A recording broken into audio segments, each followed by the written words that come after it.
네. 사실 좀 제목을 받고는 제가 약간 고민을 많이 했습니다. 왜냐하면 미조직 비정규 운동이 과연 진짜 사장과의 교섭으로 이어질 수 있을까에 대해서 개인적으로 아주 긍정적이지 않습니다. 그래서 좀 제목을 듣고 약간 고민을 하긴 했는데요. 오히려 이제 잘 이어질 수 있다기보다는 어떻게 잘 이어갈 수 있을 것인가, 이제 이런 고민을 좀 담아야 되겠다는 생각으로 일단 강의를 하겠다고 말씀을 드리긴 했습니다. 그리고 처음에 이제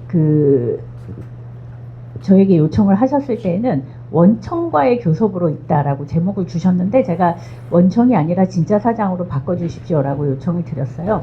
근데 그 이유는 실제로 노조법 2조 개정의 핵심은 원청이 사용자 책임을 지게 하겠다는 게 아니라 진짜 사장이 사용자로서 책임을 지게 하겠다는 내용인데, 이것은 단지 원하청 관계 문제만이 아니라 그동안 이제 사용자 책임을 대단히 흐려왔던 많은 이제 기업에게도 사용자로서의 책임을 묻겠다라고 하는 의미이기도 하고, 그 내용을 우리가 적극적으로 오히려 해석하고 그렇게 만들어 나가는 게 필요하겠다, 이렇게 생각을 했기 때문에 굳이 제가 원청 교섭으로 있다라고 하는 제목을 진짜 사장과의 교섭으로 있다라고 제목을 좀 수정을 해서 이제 드리긴 했습니다. 그래서 이 문제 의식을 먼저 말씀을 드리고 오늘 강의를 시작을 해볼까 합니다. 사실 이제 이 노조법 2조 얘기하기 전에 저는 현재 비정규 운동이 어디까지 와 있는가, 이 문제를 우리가 좀 고민을 해봐야 되겠다, 이런 생각이 들었습니다. 사실 한국 사회에서 비정규 운동이 이제 활성화되기 시작한 지는 이제 벌써 한 26년 정도 된 것 같아요. 그러니까 2000년부터 비정규 노동자들이 이제 노동조합을 만들고 투쟁하고 이런 사례가 많았습니다. 물론 그 이전에도 비정규 노조가 없었던 건 아니죠.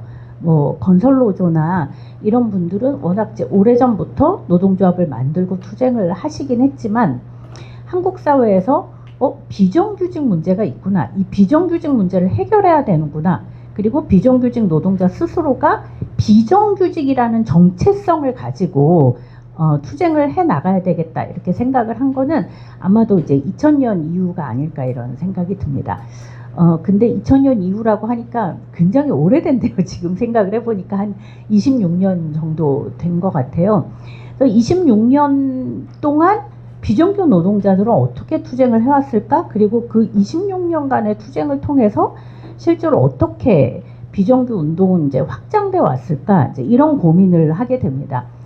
이 노조법 2조 얘기를 하면서 이런 고민을 하는 이유 중에 하나는, 그러니까 노조법 2조가 언제 그 개정안이 올라갔을까? 제가 이제 자료를 열심히 찾아보다 보니 2004년도에 민주노총이 비정규직 권리 입법이라고 하는 것을 국회에 제출을 한 적이 있습니다. 그때 이제 민주노동당 때죠. 비정규직 권리 입법이라고 하는 거의 가장 핵심적인 내용 중에 하나가 바로 이 진짜 사장이 사용자로서의 책임을 지게 해라 라고 하는 내용이 핵심이었습니다. 사실 2004년도에 그 비정규 권리 입법은 그냥 저절로 만들어지거나 누군가가 머리를 짜내서 만든 게 아니고, 2000년도부터 시작된 비정규 노동자들의 투쟁 속에서 이 비정규 노동자들이 이 투쟁을 가로막고 있는 뭔가 제도적 장벽이 뭐냐, 이런 거를 계속 고민하고 논의하고 확인하고 하면서 만들었던 게 이제 바로 비정규직 권리법이었습니다. 그런 점에서 이제 거기에서 보면 원청이 사용자 책임을 인정해야 된다. 그리고 이제 특수고용 노동자들이 또 2000년부터 계속 투쟁을 해왔기 때문에 특수고용 노동자들의 노동자성을 인정해야 된다 하는 게 이제 가장 중요한 요구 중에 하나였고, 이게 이제 노조법 2조 개정이라는 형태로 비정규 권리법에 이제 제출이 되기도 했습니다. 사실 그렇게 보면 이제 2000년부터의 투쟁이 굉장히 중요한 어떤 쟁점이었고 굉장히 중요한 요구였고, 그래서 그 투쟁 과정에서 2004년도에 이제 권리법을 처음으로 제출을 했고, 그러나 그 20년이 넘는 기간 동안 한 번도 제대로 논의되지 못한 상태로 이제 넘어가다가 2025년에 와서야 이제 노조법 2조가 개정된 그런 상황이라고 볼 수 있을 것 같습니다. 그런 점에서 도대체 2000년부터 비정규 투쟁이 어떻게 흘러왔고 어떤 고민을 가지고 있었는지 그 얘기를 하자면 너무 길어서 그 얘기를 이제 좀 빼고, 실제로 이 비정규 운동의 성과와 과제는 뭐였나 이런 거를 한번 되돌아봐야 되겠다 이런 생각이 들었습니다. 일단 첫 번째로는 대규모 조직화에 성공했나라고 보기는 어려울 것 같습니다. 어쨌든 대규모 조직화에 성공한 당위들이 있다라고 하는 게 좀 핵심적일 것 같아요. 저는 이게 우리는 이제 지금 와서 뭐 화물연대 몇만, 뭐 학교 비정규직 노동자들이 몇만 이렇게 쉽게 얘기하지만 저는 이게 굉장히 쉬운 과정이었다고 생각하지 않습니다. 사실 이렇게 비정규 조직화에 실패한 나라들도 되게 많거든요. 근데 어쨌든 한국 사회에서는 굉장히 많은 곳에서 비정규 조직화를 시도했고 그 조직화가 굉장히 대규모로 이루어진 사례들도 많이 있습니다. 그래서 제가 이제 최근에 비정규직 조합원 비중을 찾아보려고 확인을 했는데 민주노총 대대자료에도 안 나와 있더라고요. 그래서 좀 약간 의아했습니다. 원래 민주노총 대대자료에는 조합원 전체 숫자 그리고 민주노총 조합원 중에 뭐 남녀 비율뿐만 아니라 정규직 비정규직 뭐 규모에 따른 차이 이런 거 가지고 어느 정도 그런 분석과 통계가 나와 있어야 된다고 생각을 하는데 일단 그런 분석과 통계가 잘 안 나와 있어서 어쩔 수 없이 옛날 통계로 민주노총 비정규직 조합원 비중이 이제 2022년에 32.4%라고 하니까요. 쉽게 얘기하면 민주노총 3명 중에 1명은 비정규직 조합원이라는 뜻입니다. 사실 굉장히 압도적인 숫자죠. 우리가 보통 비정규직이라고 생각할 때의 그 규모에 비하면 민주노총이 늘 우리는 이제 정규직 중심의 조직이다라고 얘기를 하지만 적어도 3분의 1은 비정규직 조합원이 민주노총의 조합원을 차지하고 있다는 얘기입니다. 그만큼 민주노총 안에서도 비정규직 노동자들을 조직하기 위해서 굉장히 많은 노력을 기울였고 실제로 비정규직 노동자들도 노동조합을 통해서 자신의 권리를 찾으려고 하는 그런 투쟁을 계속 벌여왔다는 뜻이기도 합니다. 그런데 이 조합원의 분포라고 해야 되나요? 이 분포를 이제 가만히 들여다보면 좀 특징적인 점들이 있습니다. 우선 이제 몇 개의 업종에 집중되어 있다라고 하는 것을 확인할 수 있다는 거죠. 가장 이제 대표적인 게 이제 건설 노동자들이죠. 저는 사실 이 건설 노조 조직화가 정말 쉽게 이루어진 거라고 생각하지 않거든요. 아직도 생각나는데 2000년대 초반에 건설 특히 이제 토목건축 노동자들이 이제 노동자들을 조직하기 위해서 원청과의 교섭을 요구하고 투쟁을 하고 이러면서 전부 다 이제 공갈 협박 갈취범으로 일단 낙인 찍혀서 대규모의 공안 탄압을 당하기도 하고 이런 이제 몇 번씩 조직을 만들었다 깨지고 만들었다가 탄압당하고 이런 과정들을 계속 거치면서 결국 이제 지금의 이제 수만 명의 조직을 만들어낸 과정이기도 하잖아요. 그렇긴 하지만 어쨌든 건설이라고 하는 어떤 특정한 업종 그리고 화물연대라고 하는 특정한 업종 뭐 그리고 택배나 대리운전이나 그리고 학교 비정규직 여기가 이제 8만이 넘는 숫자잖아요. 그리고 공공부문 자회사 그리고 금속의 경우에는 이제 대공장 산해하청에 이렇게 집중되어 있는 양상을 확인할 수 있다는 거죠. 쉽게 얘기하면 비정규직의 경우에도 말 그대로 그 업종 자체가 대규모로 아예 비정규직으로 조직되어 있는 업종 그러니까 아예 비정규직으로 노동자들이 일하는 업종이거나 아니면 공공부문 그리고 대공장에 집중되어 있는 양상이라는 거죠. 지금의 이제 비정규직 조직화도. 근데 실제로 비정규직들이 굉장히 많이 분포되어 있는 곳은 또 서비스거든요. 서비스고 작은 사업장, 제조업이 또 이제 압도적으로 비정규직 숫자가 많지만 그 노동자들은 거의 조직돼 있지 않습니다. 그렇기 때문에 이제 비정규직이 몇 프로 조직되어 있냐라고 하는 통계를 보면 그래도 조금 많이 올랐습니다. 옛날에 이제 1몇 %대에서 점점 올라서 지금은 한 2.3% 정도 조직되어 있다고 얘기를 하고요. 3%대 조직까지 올라갔다가 이게 좀 많이 떨어지긴 했지만 어쨌든 비정규직 조직률은 여전히 그러니까 전체 노동자 조직률에 비하면 매우 이제 낮은 수이기도 하다는 거죠. 그래서 지금 전체 노동자 조직률이 한 13% 정도 된다고 하는데요. 그 중에 비정규직 조직률이 2.3% 수준이니까 사실 비정규직 노동자 조직률은 너무 심각한 수준으로 이제 떨어지고 있다고는 볼 수 있을 것 같습니다. 하지만 그렇다고 하더라도 비정규 노동자들이 이제 비정규직 문제를 드러내고 비정규직 노동자들이 스스로 목소리를 내고 할 수 있을 만큼 어느 정도 규모 있는 조직화는 조금씩 이루어지고 있다는 점, 그거는 이제 매우 중요한 성과 중에 하나겠다, 이런 생각이 듭니다. 물론 이제 이런 큰 조직이 조직됐다고 해서만 중요한 게 아니고, 저는 작지만 의미 있는 조직화도 매우 많이 있다고 생각합니다. 사실 비정규 운동에서 저는 조직화가 너무 중요하다고 생각을 하는데요. 왜냐하면 비정규 문제는 조직화가 되지 않으면 눈으로 드러나지 않습니다. 어떤 노동자들이 또는 어떤 업종에 있는 노동자들이 어떤 문제를 갖고 있는지가 알려지질 않는다는 거예요. 아예 모른다는 거죠. 그렇기 때문에 그 노동자들의 권리나 목소리를 내는 행위 자체가 애초에 불가능해지는 경우가 되게 많이 있습니다. 그래서 아무리 작더라도 조직된 노동자들이 있어야 그 부문에서 노동자들이 어떤 문제를 갖고 있고 이 문제를 왜 해결을 해야 되고 이게 왜 구조적인 문제인지를 말할 수 있게 된다는 거죠. 그런 점에서 저는 아주 작더라도 그게 다만 한 명이라도 두 명이라도 어떤 노동자가 노동조합으로 조직돼서 자기 목소리를 내는 것, 이것이 이제 굉장히 중요한 일이다, 이렇게 생각을 하거든요. 그런 점에서 이제 최근에 조금 의미 있게 볼 만한 조직들도 몇 가지 있는 것 같습니다. 예를 들면 주얼리 분해가 이제 물론 이 주얼리 분해 분회장님이 마지막에 해고돼서 지금은 좀 여러 고민을 갖고 계시긴 하지만, 어쨌든 이런 영세사업장 조직화 같은 경우에는 우리 사회에서 사회적으로는 굉장히 얘기가 많은데 구체적으로 그 현실이 어떠한지에 대해서는 제대로 드러나지 않는 경우들도 많이 있었다는 거죠.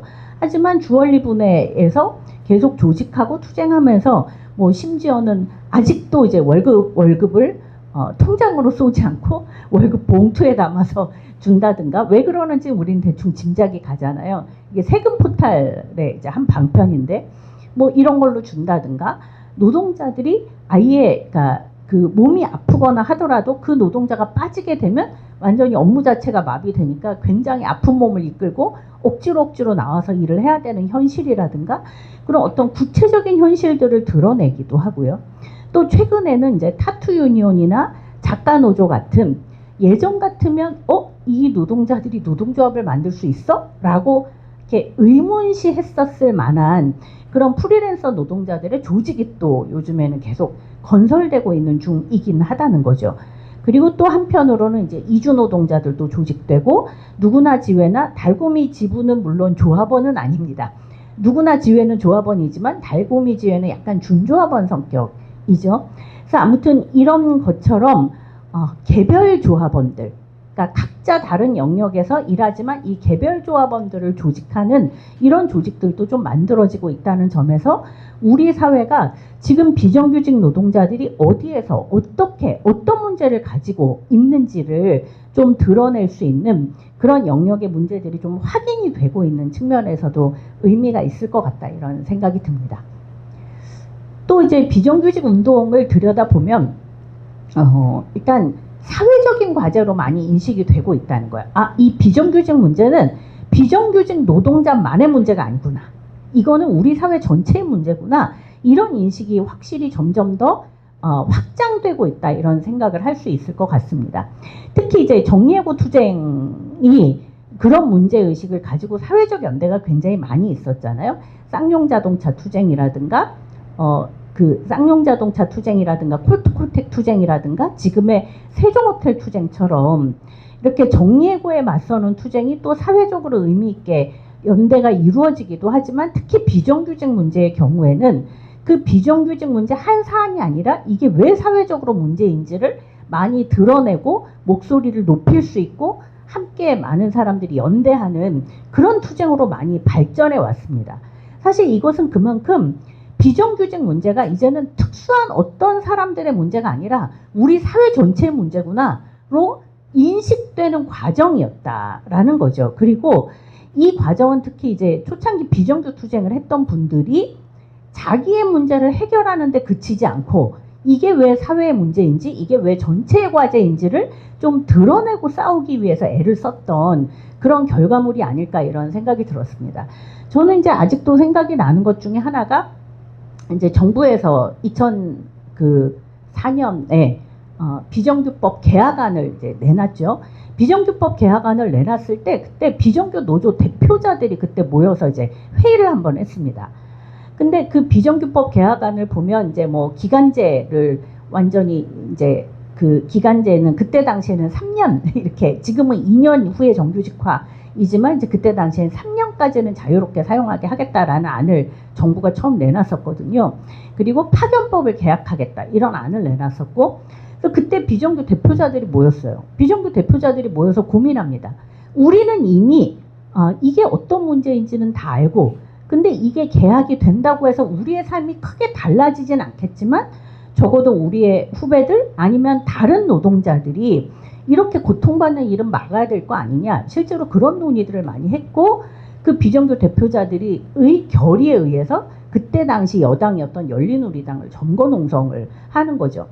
사실 지금 생각해보면 지금 비정규 노동자들에게 당장의 자신의 문제를 좀 더 넘어서서 비정규직을 확산하는 이런 제도적인 문제를 가지고 이렇게 선도적으로 투쟁을 하자라고 얘기를 하면 움직일 수 있는 단위들이 생각보다 별로 없을 겁니다.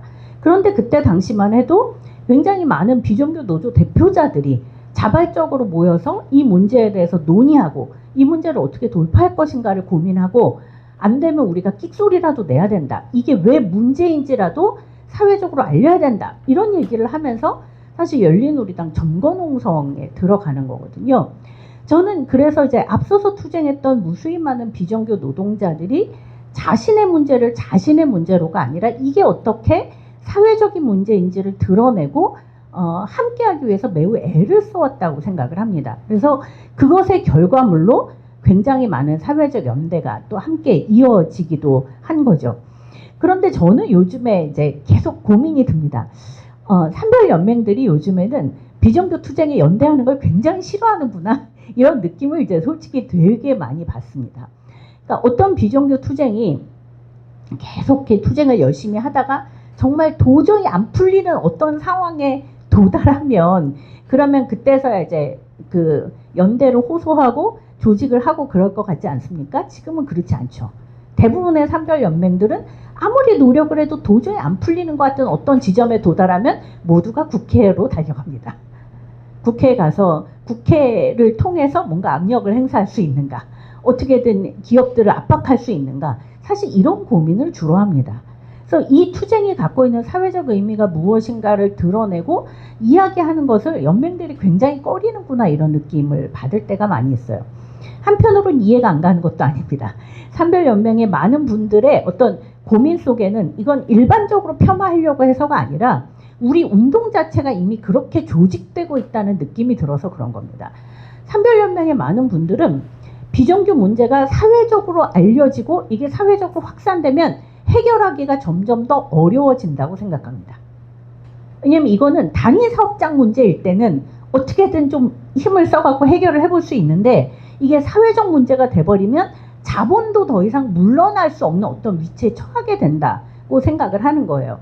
그러니까 사회적 문제가 되면 해결하기가 더 어려워진다. 그러니 차라리 뭔가 이렇게 조용히 해결을 하기 위해서 노력하고 도저히 안 될 것 같으면 이제 국회를 통해서 압력을 행사하고 이런 고민을 되게 자연스럽게 하게 되는 것 같아요.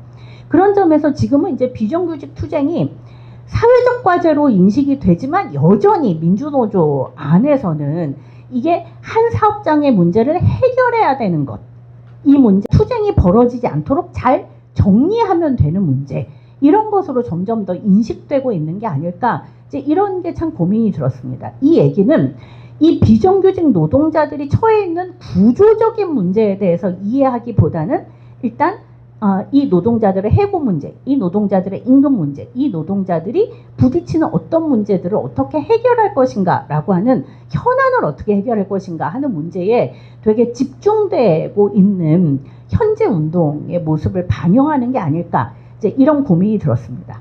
그러나 여전히 지금 비정규 문제는 다 사회적인 문제라고 많이 인식을 하죠. 그래서 뭐 이거는 제가 이제 몇 개의 사례를 이제 꼽은 거지만, 예를 들어 직장인 10명 중 4명에게 새 정부에서 가장 시급한 노동 문제가 뭐냐? 이러면 1위는 대부분 다 비정규 문제라는 거예요. 그냥 어디나 다 비정규직 문제로 꼽는다는 거죠.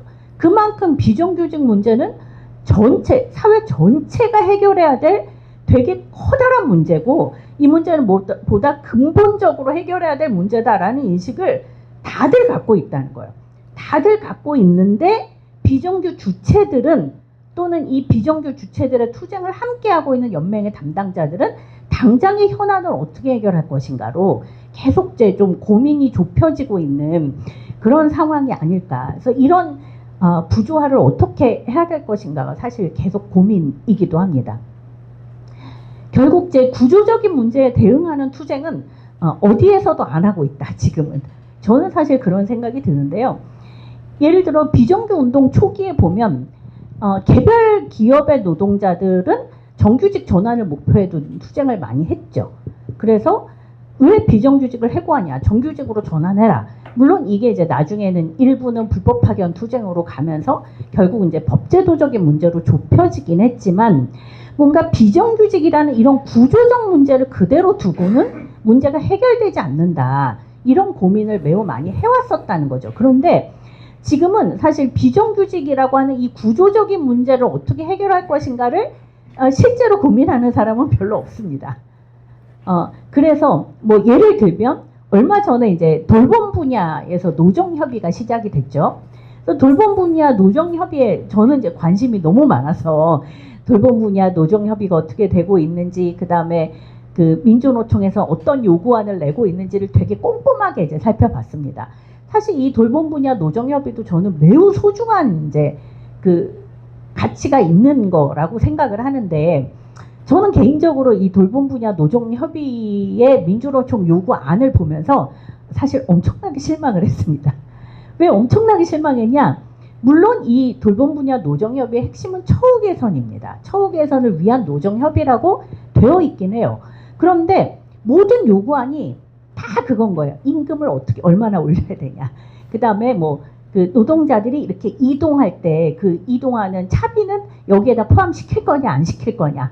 그 다음에 노동자들이 공무원에 비해서 별로 이제 덜 받고 있는 각종 이제 상여금이나 복지비나 이런 걸 어떻게 이제 받게 할 거냐. 이런 걸로 사실 모든 노정협의에 요구안이 다 이렇게 세팅이 돼 있는 거예요. 저는 사실 되게 궁금했거든요. 적어도 돌봄 분야 노정협의라고 한다면, 예를 들면 아니 요양보호사 같은 경우에는 우리가 내는 사회보험으로 운영되는 것입니다. 그렇죠? 사회보험료를 내는 국가가 공적 기구인 국민건강보험공단이 운영하는 공공적 일이에요. 그런데 이 운영을 전부 다 민간에게 위탁시켰습니다. 그 바람에 노동자들은 그 민간 위탁된 그곳에서 일을 하면서 저임금, 완전히 초단시간 노동, 불안정한 노동 이런 걸로 막 시달리고 있어요. 그러면 적어도 노정협의라고 한다면 도대체 왜 이런 공적인 기금이 투입되고 전 국민의 강제보험인 사회보험으로 운영되는 이 국민건강보험 산하의 장기요양보험 제도가 왜 민간 위탁으로 운영돼야 돼? 라는 질문을 던져야 되는 게 당연한 거 아닐까요? 사실 저는 그렇게 생각을 하거든요. 오히려 그런 질문들을 던지고 왜 이러한가에 대해서 질책하고 지금 당장 이 문제를 해결하지 못하더라도 그러면 이 문제를 해결해 나가기 위한 전망을 어떻게 세울 것인지를 논의하고 이걸 갖고 논쟁하고, 사실 그런 게 저는 노정협의에서 기본적으로 해야 될 일이라고 생각을 하는데, 노정협의의 내용을 딱 들여다보면 전부 다 실질적으로 받는 소득을 얼마나 올릴 것인가에 다 집중돼 있다는 거예요. 저는 그런 거 보면서 사실 되게 고민이 많이 됐습니다. 현재 노동자들이 처해 있는, 굉장히 많은 비정규 노동자들이 처해 있는 이런 구조적 현실에 대해서 어떻게 문제 제기를 할 거냐. 이 구조적인 현실을 뒤엎기 위해서 어떤 투쟁의 계획과 전망을 세울 거냐. 이런 얘기를 우린 다 못하고 있다는 거예요. 지금은. 당장의 현안들을 중심으로 고민을 하고 있다는 거죠. 그런 걸 보면서 진짜 고민이 많이 들었습니다. 우리 비정규 운동의 이후 전망은 도대체 뭘까? 우리 비정규 운동은 도대체 이후에 어떻게, 어디로 나아갈 수 있는 것일까? 지금처럼 비정규직이라는 구조를 그대로 둔 상태에서 임금과 노동 조건을 조금씩 개선해 나가면 되는 것일까? 이제 이런 게 이제 계속 질문이 많이 될 수밖에 없었고, 현재 운동이 이제 여기에 머물러 있다는 거죠. 그러다 보니 이제 현장에서 비정규직이기 때문에 필연적으로 부딪히는 문제들, 아까 얘기했던 것처럼 현장에서 교섭도 제대로 이루어지지 않는 이런 문제들에 봉착해 있는데, 이 문제를 해결하기 위해서 결국은 국회를 통한 중재나 이런 것에 의존해서 계속 편법적으로 길을 만드는 이런 양상들이 계속되고 있다는 거죠. 그랬을 때 과연 이 비정규 운동의 전망이 있는 걸까? 정말 앞으로 나아갈 수 있는 걸까? 이런 게 또 이제 한편으로는 고민이 들었습니다. 또 하나 저의 가장 큰 고민은 비정규 노조들이 비정규 운동의 주체로 인정되지 못하고 있다는 사실이었습니다. 저는 사실 이게 가장 뼈아프고 가장 우리 운동이 좀 냉정하게 평가해야 되는 문제다, 이렇게 생각이 들긴 합니다. 뭐 예를 드는 거예요.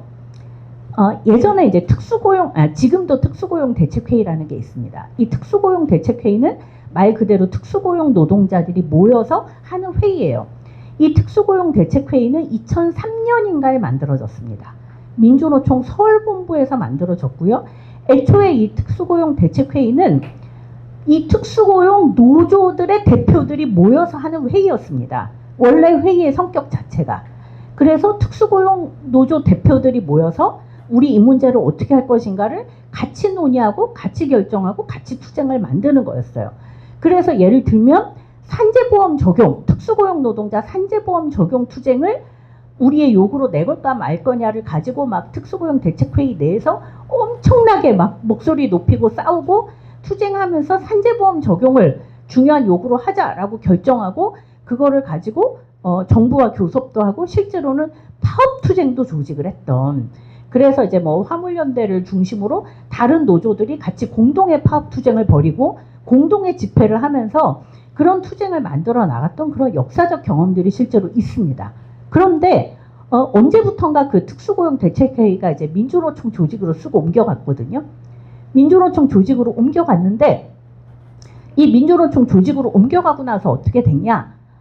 이제는 더 이상 단위 사업장들의 대표들이 모여서 하는 이 특수고용 대책회의는 거기에서 결정하고 거기에서 판단하는 일들이 많이 사라졌습니다. 그러면 누가 결정하냐? 이 특수고용 대책회의가 소속되어 있는 연맹의 담당자들이 모여서 먼저 결정을 한다는 거예요. 그리고 사실은 특수고용 대책회의는 이 결정을 따르고 동원하는 방식으로 언젠가 이렇게 스물스물 실제로 변화되기 시작을 했습니다. 물론 이제 이 특수고용 대책회의 단위들 입장에서는 그렇게 이제 민주노총이 결정하고 정리하고 지침을 내리는 게 훨씬 더 편할지는 모르겠지만, 어쨌든 당사자들이 스스로 주체가 돼서 판단하고 결정하는 그런 시스템들은 언제부턴가 굉장히 많이 망가졌습니다. 그래서 지금은 비정규 단위가 독자적으로 사업계획을 세우고 연대를 확대하고 이런 일들 별로 없습니다.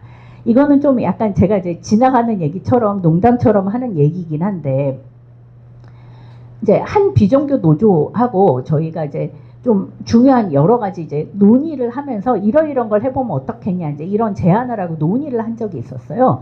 그런데 그 연맹 담당자가 엄청나게 투덜거렸다는 거예요. 왜 본인을 거치지 않고 비정규 노조랑 다이렉트로 이런 식으로 얘기를 하냐 해서 제가 그 얘기를 가만히 듣고 진짜로 물어보려고 했습니다. 당신은 철도 노조가 다른 단위랑 뭔가 이렇게 연대해서 사업계획을 세우면 왜 담당을 거치지 않고 너네가 임의로 하냐고 얘기합니까? 그 다음에 건강보험 노조, 정규직 노조가 그러니까 그 공공운수 노조의 담당자를 거치지 않고 뭔가 사회적인 목소리를 내기 위해서 여러 단위들하고 연대하고 사업계획을 세우면 왜 담당자를 거치지 않냐고 얘기합니까? 여러분 그럴 것 같으세요? 천만의 말씀입니다. 절대로 그러지 않죠. 철도노조나 건강보험공단 노조나 이런 데들이 우리 철도 민영화를 막기 위해서 우리는 연대 단위들을 좀 조직도 하고 이런 걸 해야 되겠다라고 본인이 결정하고 연맹에 오히려 요청하겠죠. 우리가 이런 거 하고 싶으니까 당신들이 좀 조직을 해주쇼 라고 얘기를 하겠죠. 그런데 비정규 노조들이 그런 걸 하려고 하면 바로 태클이 딱 들어옵니다. 왜 우리 연맹을 거치지 않고 이런 식으로 다이렉트로 해? 그래서 저는 사실 되게 이해가 안 됐어요. 노동조합이 어쨌든 그 노동조합이 중요하게 생각하는 사회적 과제에 대해서 당연히 연맹이랑 함께 의논하고 하는 것은 중요하지만 허락을 받아야 될 문제가 아니잖아요. 같이 연대하여 문제를 해결해야 될 문제인데 언제부턴가 너무 자연스럽게 비정규 노조들은 이렇게 관리 통제 아래 딱 있는 그런 느낌을 굉장히 진하게 받습니다. 저는 이것이 현실이라고 생각을 하거든요. 결국 비정규 노동자들의 취약성이 비정규 노조의 취약성인 것처럼 지금은 인지되고 있다는 거예요. 그래서 비정규 노동자들이 처한 현실이 어렵다고 해서 그래서 노조를 유지하거나 활동하기 어렵다고 해서 그것이 곧바로 노조가 취약하니까 이 노조는 늘 보호받거나 관리받거나 이래야 되는 문제는 또 아닌데도 비정규 노동자들이 처한 취약성이 마치 노조의 취약성인 것처럼 인식되고 그래서 이 비정규 노조 자체가 운동의 주체로 인식되거나 존중되거나 그러지 않는 상황들을 계속 보고 있습니다. 저는 이게 굉장히 심각한 문제라고 생각을 하고 있습니다. 결국은 이 비정규 운동은 양적으로는 굉장히 많이 성장한 것처럼 보이지만 비정규 노동자 스스로가 운동의 주체로 형성되고 그리고 이 문제를 사회적 과제로 만들어 나가고 그것을 통해서 비정규직 문제에 대한 구조적인 문제들을 제기해 나가는 그런 힘들을 우리 사회가 언제부터 잃어가고 있는 거 아니냐? 그리고 민주노조 운동이 그것을 방치하거나 오히려 이런 것을 더 이러도록 만들어가고 있는 거 아닌가? 이런 점에서 저는 굉장히 고민이 많이 되었습니다. 사실 제가 이제 이 얘기를 굉장히 길게 한 것은 결국은 이제 노조법과 이 문제가 어떻게 연관되는지를 좀 말씀을 드리기 위해서이기도 한데요. 또 한편으로 보면 그동안 이제 비정규 운동이 이렇게 많이 확장이 되었지만 지금은 비정규 운동의 상태가, 비정규 노동자들의 상태가 훨씬 더 복잡해지고 양상도 달라지고 있습니다. 이전의 투쟁을 보면 뭐 육화 이랜드 노동자들처럼 기간제 노동자들의 투쟁, 그다음 금속노조 사내하청 노동자들의 투쟁, 그리고 뭐 화물연대나 건설기계나 이런 특수고용 노동자들의 투쟁을 중심으로 조직하고 투쟁을 해왔습니다. 비정규 운동이 이제 그렇게 쭉 형성이 되었던 거죠. 그런데 최근의 양상은 잘 조직되지 않는 노동자들, 한계에 봉착해 있는 그런 노동자들도 굉장히 많아지고 있습니다. 대표적으로 한국 사회에서 초단시간 노동이 엄청나게 많이 확대되고 있습니다. 주 15시간 미만의 노동자들이라는 얘기인 거죠. 그러니까 국가데이터처의 공식 통계로는 106만 명이다라고 얘기를 합니다. 근데 실제로는 이거보다 조금 더 많을 거다라고 얘기를 하는데요. 왜냐하면 초단시간 노동자 중에는 뭐 예를 들어 요양보호사들의 경우는 이번 달엔 초단시간이고 다음 달에는 초단시간이 아니기도 하고 이렇습니다. 즉 15시간 미만으로 일하는 달도 있고 내가 좀 운이 좋아서 어르신을 좀 더 돌볼 수 있게 되면 초단시간이 아니게 되고 이런 식으로 왔다 갔다 하는 그 경계에 있는 노동자들이 진짜로 많습니다. 그리고 이제 보통 알바한다고 얘기하는 그 노동자들도 마찬가지죠.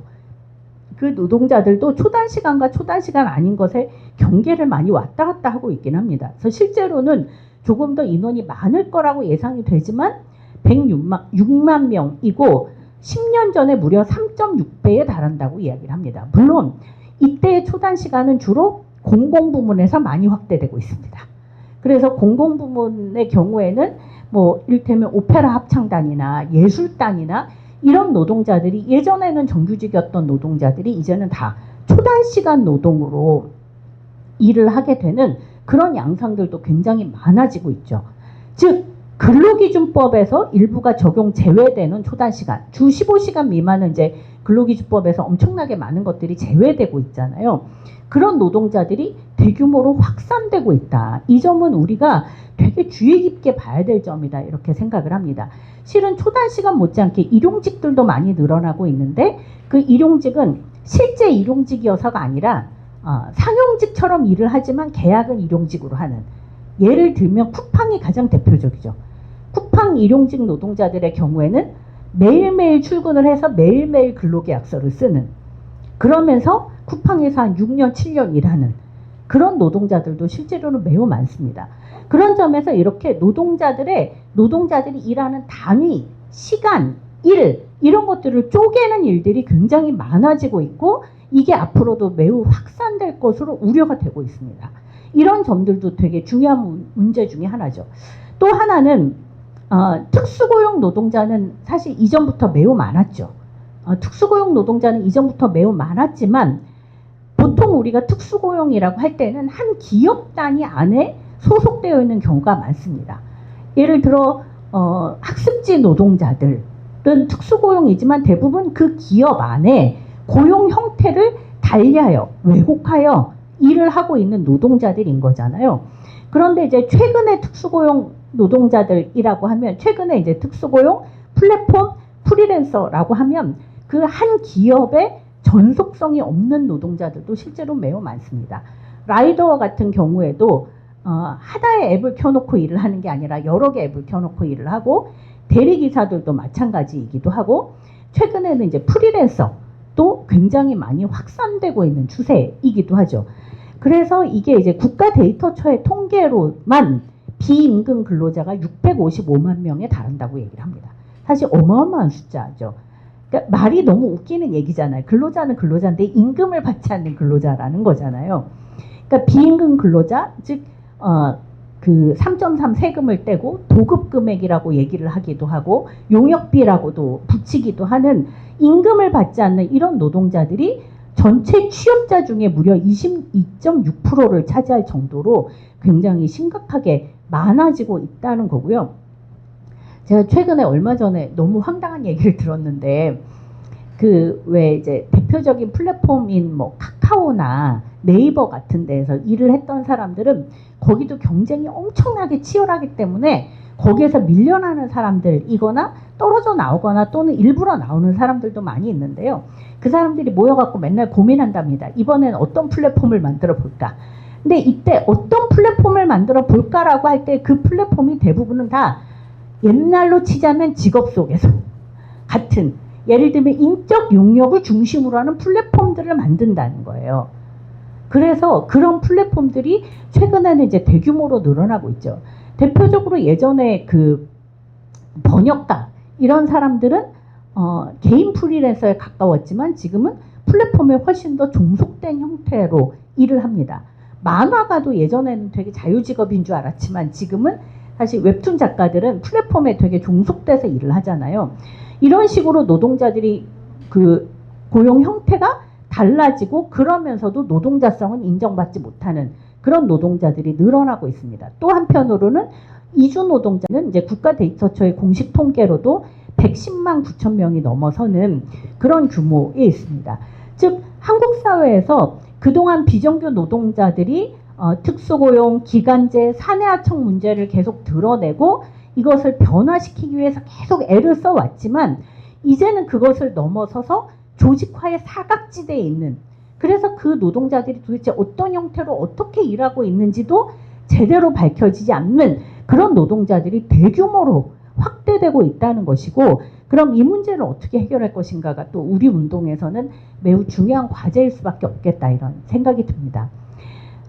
이런 고민 속에서 사실은 노조법 2조 운동이 저는 시작되었다고 생각을 합니다. 사실 많은 분들이 아까 말씀드렸던 것처럼 노조법 2조는 2004년부터 반드시 해야 된다 이렇게 얘기를 했지만 2022년도에 처음 노조법 2조 운동을 다시 시작했을 때는 바로 이런 어떤 운동의 현실에 대한 고민 이런 게 담겨 있었다고 생각을 합니다.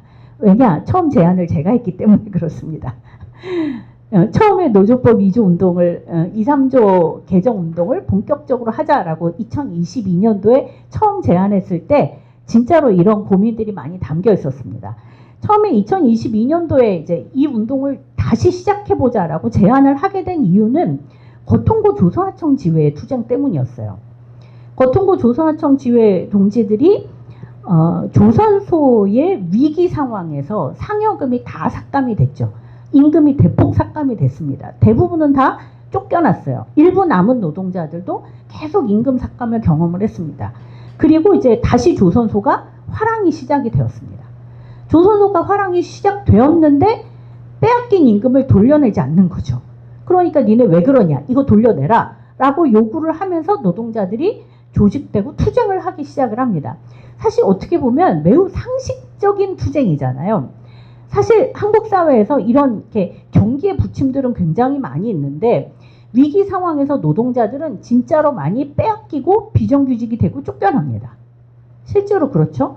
그래서 뭐 그 세종호텔도 마찬가지지만 코로나19로 관광업이 위기야. 그럼 어떻게 됩니까? 노동자들이 대거 쫓겨납니다. 그러고 나서 관광업이 다시 활성화되면 이 노동자들이 현장으로 돌아갑니까? 그렇지 않습니다. 그 자리는 다 비정규직이 메꾸고 일자리는 없어지고 노동자들은 쫓겨난 상태가 되는 거죠. 즉 위기가 닥칠 때마다 노동자들은 점점 더 불안정해지지만 한 번도 그 위기가 회복된 이후에 노동자들이 회복되었다는 얘기를 들은 적이 없습니다. 사실 이 조선소도 마찬가지였다는 거죠. 그런데 이 노동자들의 경우는 그동안 비정규 노동자들이 하지 못했던 투쟁, 현장을 멈추는 투쟁을 해보자라고 생각을 합니다. 그런데 규모가 되게 작아요. 왜냐하면 비정규직은 애초에 조직화가 되게 어려우니까요. 규모는 되게 작은데 현장을 멈추는 투쟁을 하려면 어떻게 해야 되냐. 사실은 점거 투쟁이잖아요, 그게. 그래서 도크를 점거하는 투쟁을 합니다. 도크를 점거하는 투쟁을 하면 자연스럽게 손배가 따라오죠. 비정규 노동자라고 하는 어떤 그 처지에서 규모가 작은 노동자들이 파업의 힘을 발휘하려면 어쨌든 파업을 할 수 있어야 되고 현장을 멈출 수 있어야 되는데 이 비정규 노동자들은 현장을 멈추는 순간 거액의 손배를 맞아야 되는 그런 아주 구조적인 문제에 놓여 있다는 거예요. 근데 이 노동자들이 그거를 감내하고 갑니다. 그거를 감내하고 갑니다. 그런데 그 현장을 멈춰야 됐던 이유는 어쨌든 이 문제를 해결할 수 있는 유일한 주체가 원청이었기 때문이잖아요. 대우조선이 답을 해야 되는데 대우조선이 끝까지 답을 하지 않았고 결국은 이제 윤석열이 이제 들고 일어나서 뭐 공권력 투입한다고 하면서 헬기 띄우고 협박하고 결국 이러면서 이제 그 싸움이 승리하지 못한 상태로 마무리가 되었습니다. 사실 이 투쟁이 끝나고 나서 저는 진짜 고민이 많이 됐거든요. 도대체 그러면 비정규 노동자들이 그동안 되게 애를 많이 쓰면서 현실을 돌파하려는 시도를 되게 여러 차례 했지만 더 이상은 그렇게 하지 못한 상태로 일부는 이제 법제도에서 일부는 이제 그 국회로 달려가고 또는 일부는 그냥 현실에 안주하여 문제를 조금씩 해결하는 방식으로 가고 있을 때 이 문제를 도대체 어떻게 돌파할 수 있을 거냐 이런 고민이 많이 들었습니다. 그런 점에서 노동자들의 투쟁을 가로막고 있는 이 제도적 요소들을 어떤 식으로 해결해 볼 수 있을 거냐를 고민했고 사실 그 부분이 이제 노조법 2, 3조 다시 말하면 노동자가 노동자로서 노동조합을 만들 권리 그리고 당연하게 진짜 사정과 교섭할 권리를 확보해야 노동자들이 조직도 되고 이거를 투쟁의 힘으로 만들어 나갈 수 있는 가능성이 생기겠다라는 판단을 했습니다. 그래서 그때 제가 이제 아직도 생각이 나는데요. 그때 이제 그 쿠팡이 이제 농성을 하고 있을 때였거든요. 그래서 쿠팡이 농성하고 있을 때 이제 잠실 본사에서 그때 때마침 이제 그 민변 노동위원장이 그 농성을 이제 지지하러 왔어요. 그러니까 연대 투쟁을 하러 온 거죠. 잘 만났다. 좀 봅시다. 그래갖고 그 민변 노동위원장을 붙잡고 이 투쟁이 너무 중요한데 한번 해볼 테냐 같이 설득을 했습니다. 한번 해보자 이렇게 얘기를 하더라고요. 그리고 이제 그때 당시에 손잡고 손배 문제를 가지고 계속 투쟁했던 동지들에게 또 얘기했습니다. 이거 진짜 중요한데 한번 해볼 테냐 해봅시다 이렇게 얘기를 하더라고요.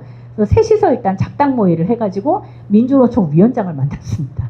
이 싸움 진짜 중요하다. 한번 해봅시다.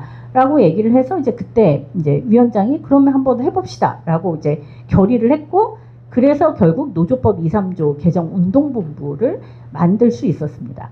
근데 결국 이 노조법 2, 3조 개정 운동본부를 만들면서 가장 크게 고민했던 건 이런 거였어요. 일단 첫 번째, 고용 형태가 너무 복잡해, 사람들이.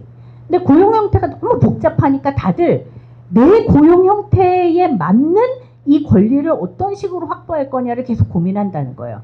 그래서 다들 특별법 혹은 특례 이런 걸 계속 고민하게 되더라는 거죠. 왜냐? 정부는 보편적 권리를 내놓을 생각은 안 하거든요.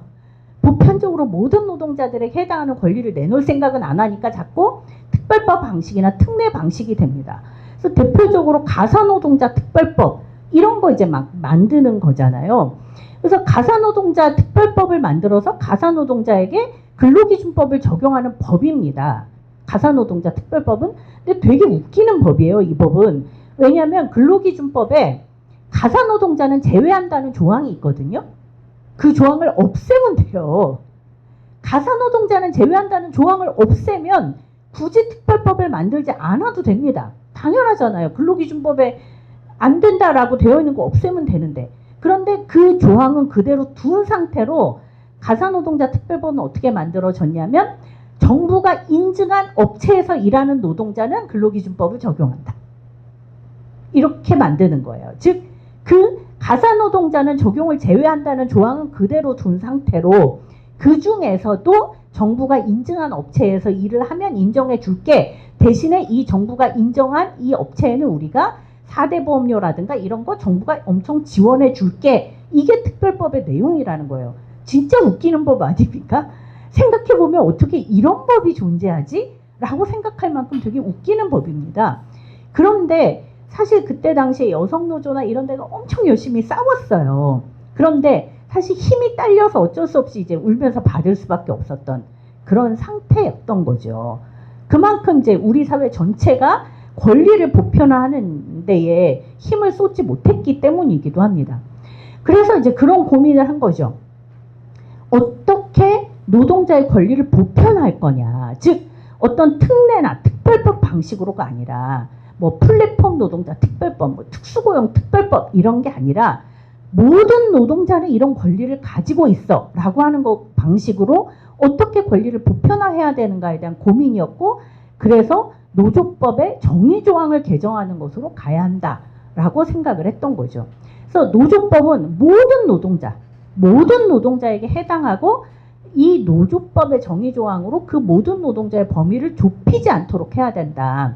원래는 이제 근로기준법도 가면 좋겠지만 어쨌든 그때 당시에는 노조법부터 시작을 해보자라는 고민이 있었습니다. 그래서 사용자 개념과 노동자 개념을 확대함으로써 모든 노동자에게 보편적으로 이 권리가 적용되게 해야 된다라는 거였고요. 이게 특별하게 노조법이었던 이유는 일단 제도적으로 해결해야 될 과제도 있지만 무엇보다도 노동자들이 조직화가 돼야 되는 거 아니냐. 노조를 만들 수 있어야 되는 거 아니냐. 그리고 이 노조가 투쟁할 수 있어야 되는 거 아니냐. 즉 자신의 투쟁으로 어떻게 권리를 획득할 것인가가 진짜 중요하다. 그래서 노동조합을 조직하는 것을 가로막고 노동조합이 투쟁하는 것을 가로막는 이 문제를 어떻게든 해결해 보자라고 하는 게 가장 핵심적인 문제의식이었다는 겁니다. 처음에 이 노조법 2, 3조 운동을 시작할 때는 이랬다는 것입니다. 제가 뭐뭐 해 때는 이렇게 강조할 때는 다 이유가 있는 거겠죠. 뒤로 가면서 뜻대로 안 됐다는 뜻이긴 합니다. 사실 문제의식은 이런 거였습니다. 그런데 막상 투쟁을 해보니까 현장 투쟁은 못하고 정부와 국회 대응 중심으로 가더라라는 겁니다. 사실은 이 중요성을 모두가 다 공유할 수 있었다면 그러면 사실 비정규 노동자들이 이거 갖고 파업도 조직하고 투쟁도 조직하고 사실은 이 힘으로 밀어붙여야 그래야 이 법이 통과되고 나서도 바로 그 힘을 가지고 교섭도 다시 시작하고 이럴 수 있을 텐데 그게 잘 되지 못했던 거예요. 왜 되지 못했을까를 오랫동안 저는 되게 이제 오랫동안 곱씹어 보았습니다. 왜 현장을 조직하는 데 계속 실패했던 것일까? 생각보다 많은 사람들이 별로 관심이 없었어요. 아까 얘기했던 것처럼 비정규 노조들은 많이 만나봤는데 일단 첫 번째 될까? 라는 질문을 하시는 분들이 되게 많았어요. 되겠냐?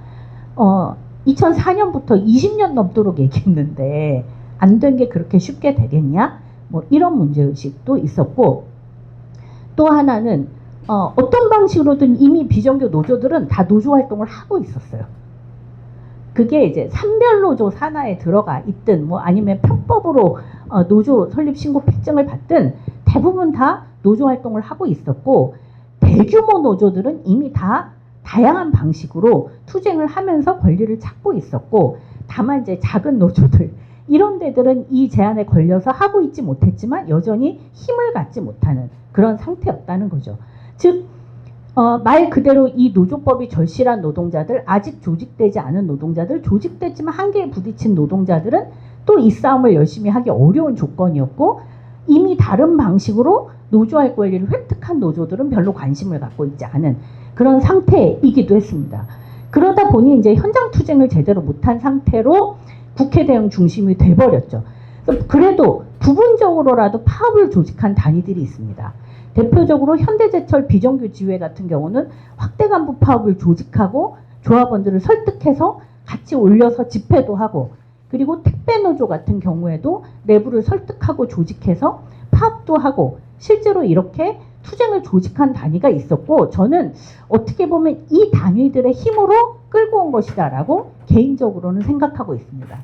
또 비정규 주체들 중에서도 굉장히 열심히 대응을 한 단위들이 있었죠. 뭐 예를 들어 국회 앞 단식 농성할 때 고통고 조선하청 지회가 또 열심히 이제 단식 농성하면서 함께 했고, 건설노조가 특히 이제 마지막에는 전국에 있는 민주당을 막 쭉 점거하면서, 그러면서 저쪽에서 완전하게 개혁하려고 하는 시도를 이제 가로막고, 이런 것들도 좀 하기도 했습니다.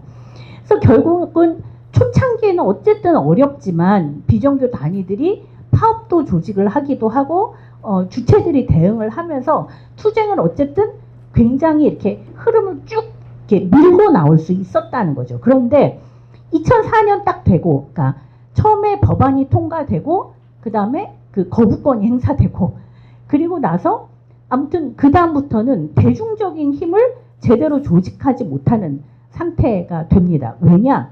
일단 국회가 먼저 빠르게 움직이는 거예요. 저는 정말 그때 와, 이렇게 황당할 수가 있나 이런 생각을 했습니다. 우리는 아직 준비태세를 못 갖췄는데, 준비태세를 못 갖추고 있는데 갑자기 국회가 법안을 갑자기 띵 내는 거예요. 다음 22대 국회에서. 깜짝 놀랐습니다. 21대 국회는 이제 이미 끝났고 22대 국회 넘어왔는데 먼저 국회에서 내버리고 자기들끼리 막 논의에 들어가는 거예요. 그때 당시에 뭔가 분위기가 이거는 이제 되겠다 이렇게 판단하고, 실제로 관철시키려는 의도라기보다는 이게 이제 윤석열에 대한 대항하는 하나의 의미가 있었기 때문에, 윤석열의 거부권 법안이라고 하는 게 있었기 때문에 국회 성립되고 이제 막 그 추진을 한 거죠. 그러니까 이제 따라가기 엄청 바빠지는 거예요. 그러면서 오히려 민주노총에서는 내부를 설득하고 조직하고 교육하는 이제 힘을 좀 잃어버리는 상태로 국회를 쭉 따라갑니다. 그러니까 결국은 국회에서 이 법안이 통과됐어도 힘을 갖지 못하는 상태가 되는 거죠. 그래서 결국은 법안을 통과시켜 놓고 정부에서는 시행령과 시행 규칙을 통해서 노조법의 취지를 제한을 해버리게 됩니다. 그래서 이게 진짜 법리적으로도 말도 안 되고요. 진짜 이게 무슨 이런 식의 노조법의 제한은 제가 생각할 때는 국제노동 기준에도 어긋납니다. 이건 굉장히 심각한 문제가 있는 시행령과 시행규칙을 통해서 원하청 교섭 창구 단일화를 강제해버렸죠. 그리고 사용자 책임과 교섭 의제를 사실상 노동위원회가 자기네가 알아서 판단해버리는 이런 이제 어처구니 없는 일들이 벌어졌습니다. 사실 저는 그래서 특히 이제 투쟁 초기에 2023년에 그 투쟁의 어떤 집중성들이 조금 더 살아나갈 수 있었다면 사실 지금 국면은 굉장히 달라졌을 거다 이런 생각을 하는데, 초기의 투쟁이 이제 쭉 집중되고 거부권 행사되고 그 뒤로 갑자기 국회가 나서서 자기네들이 쭉 추진을 해가면서는 오히려 우리가 대응력을 잃어버린 게 지금 이런 여러 가지 난감함의 원인이 되지 않았을까 이런 생각이 들기도 합니다. 하지만 어쨌든 이 노조법이 통과된 것 자체는 굉장히 큰 제도적 장애물을 치운 것이기 때문에 굉장히 중요한 의미가 있죠. 그래서 굉장히 많은 이제 노조들이 교섭을 요구하고 이제 투쟁을 시작하고 있습니다. 5월 29일이니까 며칠 안 됐죠. 현재 그 진짜 사장 교섭 요구 사항과 진행 중인 상황이 이렇습니다. 원청 교섭을 요구한 곳이 이제 473개 원청 사업장의 요구가 들어갔습니다. 진짜 이거는 민주노총만이에요. 한국노총은 포함하지 않은 숫자입니다. 민주노총만 473개 사업장에 614건의 교섭 요구 공문이 올라가 있습니다. 즉 614개 주로 하청 노조죠. 주로 하청 노조들이 원청에게 교섭을 요구하고 있다는 얘기입니다. 저는 사실 이것도 굉장히 큰 변화라고 생각을 합니다. 사실 그동안은 하청 노조의 경우에는 원청에게 교섭 요구를 한다는 상상조차 하지 못했는데 보다 본격적으로 적극적으로 이제 교섭 요구를 시작을 한 거죠. 그런데 보시는 것처럼 교섭 요구 사실이 공고된 사업장은 40곳, 확정된 곳은 확정 공고가 난 곳은 23곳밖에 되지 않습니다. 그러면 다 어떻게 했냐? 전부 다는 아니죠. 일단 노동위원회에 이런 게 이제 다 올라가 있는 거죠. 물론 노동위원회에 다 올리지도 않고 많은 노조들이 그냥 기다리고 있는 중인 것으로 확인이 됩니다. 교섭 요구를 해놓고 쟤네들이 교섭 요구 사실 공고를 안 해도 그냥 가만히 있다는 얘기입니다. 가만히 있고 오히려 적극적으로 노동위원회에 시정 요구를 한 노조들이 몇 개 안 되죠. 보시는 것처럼 교섭 요구 사실을 미공고하고 있다. 이거 제대로 공고하게 해라. 그 다음에 니들이 사용자니까 얘들이 제대로 사용자라는 거를 확정해달라. 그리고 한국노총이랑 우리랑은 다른 조직이니까 교섭 단위를 분리해달라. 라고 적극적으로 요구한 곳이 58곳밖에 되지 않는다는 겁니다. 그 중에 16곳은 기각이 됐습니다. 그럼 기각에 일관성이 있냐? 일관성도 없어요. 일관성도 없고 그냥 각 진호위의 판단에 따라서 알아서 어디는 인정하고 어디는 기각하고 이러고 있습니다.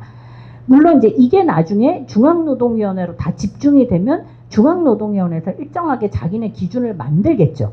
근데 중앙노동위원회가 이런 기준을 만든다는 것 자체가 문제죠. 그러나 이제 현재는 그런 것에 대응을 못하고 있고 현재는 다 개별적으로 이렇게 교섭 요구하고 일부는 얘네들이 공고 안 하네? 그러면 그냥 기다리고 대기하고 있고 일부는 적극적으로 노동위원회에 시정 요구하고 있고 이런 걸 하고 있다는 겁니다. 그러면 교섭이 진짜 진행되는 곳은 어디냐? 현재 이렇게 4군데 교섭이 진행이 되고 있습니다. 일단 한동대 미화분해가 교섭을 한 2차례 정도 진행을 한 것으로 알고 있습니다. 원청이 이제 교섭 공고도 하고 확정도 하고 그래서 교섭이 시작이 됐고요. 인천의료원 하청 노동자들이 교섭을 진행을 하고 있고요. 대원실업이라고 해서 여기도 교섭을 진행을 하고 있고 백화점 면세점의 경우에는 아직 교섭이 확실하게 진행되는 게 아니라 하기로 확정을 한 그런 상태이기도 합니다. 사실 지금 보면 올해 3월 10일부터 이게 진행이 되는데 교섭이 진행되는 곳이 여기밖에 없다는 건 굉장히 황당한 일이긴 합니다. 물론 굉장히 많은 노조들이 아직은 지켜보고 있는 거죠. 우리가 교섭을 과연 할 수 있을 것인가 없을 것인가 될 것인가 말 것인가 이런 거를 보면서 아마 몇 군데 진행되는 양상을 보면서 좀 본격적으로 진행을 하지 않을까 이런 생각이 듭니다. 사용자들은 다 이렇게 얘기를 해요. 일단 교섭을 요구하면 우리가 니네의 노동 조건을 직접적으로 지배 결정할 수 있어? 우리는 아닌 것 같은데? 그러면서 버팁니다. 그러면 어떻게 해요? 노동자들은 지방노동위원회에 시정 신청을 하게 되죠. 그러면 이 결과가 나와도 대부분의 사용자들은 지금은 중노위까지 버틸 가능성이 매우 높습니다. 현재로서는. 그리고 대부분의 경우에는 교섭 의제를 노동안전으로 축소하려고 하는 경향이 있습니다. 저는 물론 개인적으로는 노동안전으로 축소되더라도 원청 교섭을 성사시키는 것은 매우 중요한 일이다. 원청을 교섭 자리에 앉히는 것, 니들이 우리의 노동 조건을 실질적으로 책임지는 자다라고 해서 교섭 자리에 앉히는 것만으로도 노동자들에게는 되게 큰 변화, 그동안 상상하지 못했던 어떤 변화를 만드는 것이기 때문에 저는 그래도 의미가 있을 거라고 생각을 하지만요. 지금 진행되는 양상을 보면 매우 심각하다라고 하는 것을 아실 수 있을 것 같습니다. 문제는 여전히 개별적 방식으로 진행이 되고 있다는 그런 면인 거죠. 그래서 어떻게 해야 될 거냐? 이제 이런 게 계속 고민이 됩니다. 이런 현실을 어떻게 해야 변화시킬 수 있을 것인가? 라고 하는 문제인데요. 저는 어쨌든 제일 중요한 것은 이 노조법 2조 특히 진짜 사장과의 교섭을 통해서 원청의 지배력을 어떻게 드러낼 것인가 하는 문제가 진짜로 중요하다고 생각을 하고 있습니다. 예를 들면 이번에 삼성전자가 파업을 했어요. 삼성전자 노조가 파업을 하니까 우리가 상상하지 않던 온갖 종류의 삼성전자의 실체에 관한 정보가 쏟아집니다. 예를 들면 삼성전자의 그 무수히 많은 수익은 어디로부터 어떻게 형성될 수 있었는가. 거의 이제는 외울 만큼 어마어마한 자료들이 막 등장을 하죠. 그래서 삼성전자가 이와 같은 수익을 남기기 위해서 정부가 특별법을 심지어 2개나 만들었잖아요.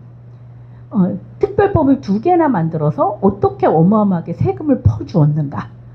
그 다음에 삼성전자가 이와 같은 엄청나게 많은 영업이익을 남기기 위해서 하청업체들을, 여기서 말하는 하청업체는 사내하청 말고 무수히 많은 협력업체들을 어떻게 수탈해 왔는가.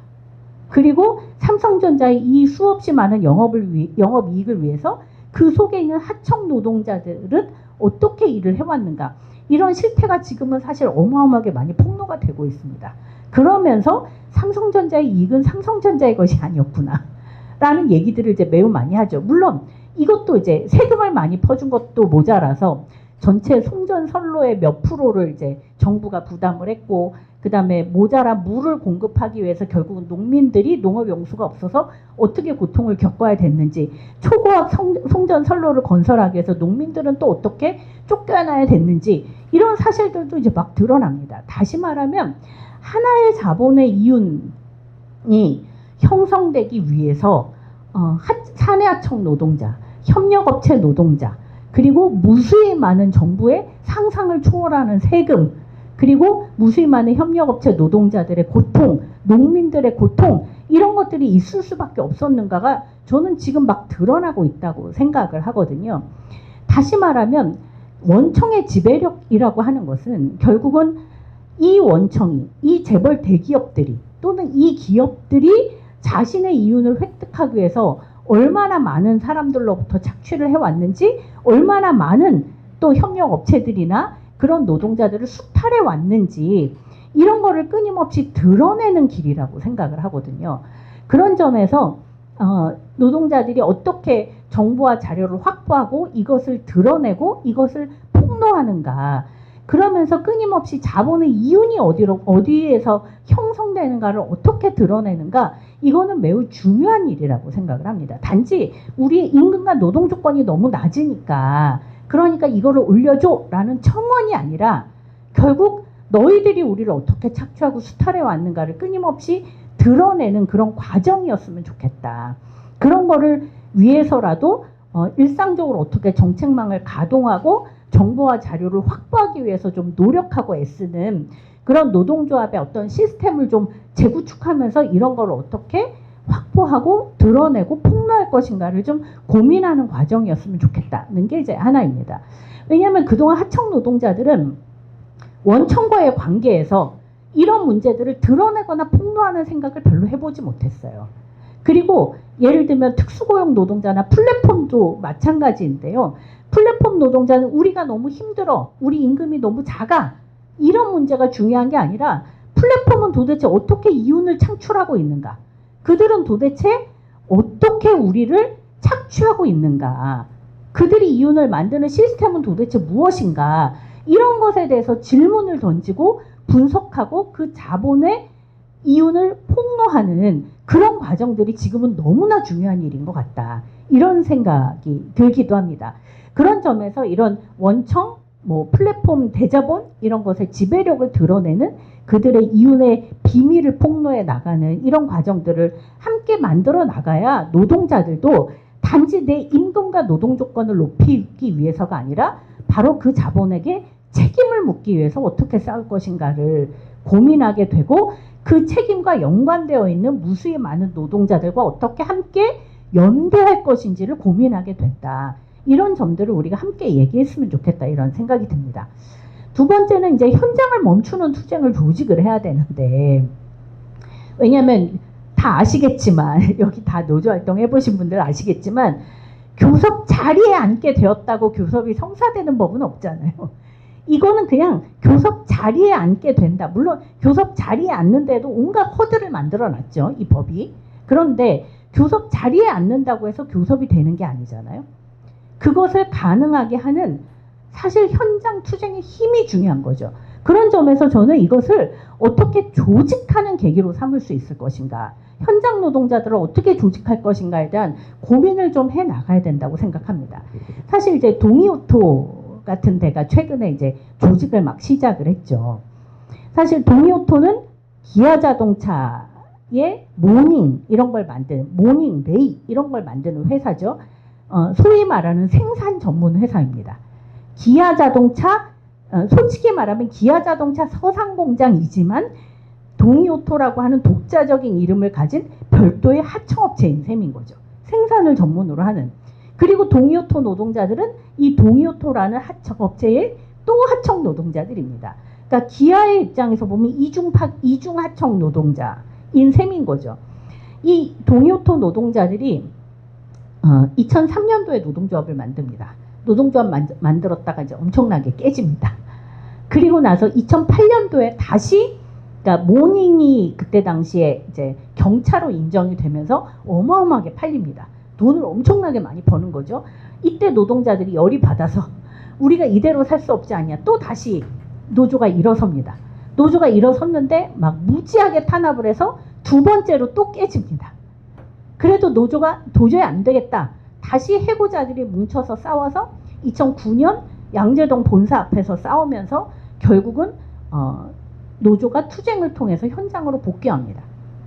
9명이 현장으로 복귀해요. 그리고 나서 또 어마어마하게 깨져갖고 그 남은 노동자들이 다 이제 포기하고 나가고 이래서 조합원이 2명 남습니다. 이 조합원이 2명 남은 상태로 2010년도부터 2026년까지 버텨온 거죠.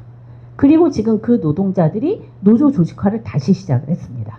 노조법 2조를 계기로 해서 우리도 원청과 교섭할 수 있다. 뭔가 이런 현실을 변화시킬 수 있다. 더 이상 이 하청업체에 매달리지 말고 우리가 몇 번 현실을 변화시키려고 했다가 깨지고 또 깨졌는데 다시 한번 해보자라는 결의를 조직을 하면서 갑자기 조직이 늘고 있습니다. 그래서 이제 지금 한 200명 넘게 조직이 됐어요. 그래서 상상했던 것처럼 이제 200명 넘게 조직이 되니까 다시 탄압이 시작되고는 있지만 이번에는 적어도 이번에는 우리가 깨지지 말자. 뭔가 그래도 우리가 버틸 만한 어떤 근거가 생기지 않았냐. 그러니까 한번 해보자 라는 방식으로 조직을 하고 있습니다. 그런 점에서 저는 이 노조법 2조가 현장을 조직하는 계기가 될 수 있을 것인가를 고민하고 그런 사례들을 만들고 그런 조직을 시작해야 된다. 이런 생각이 들고 있습니다.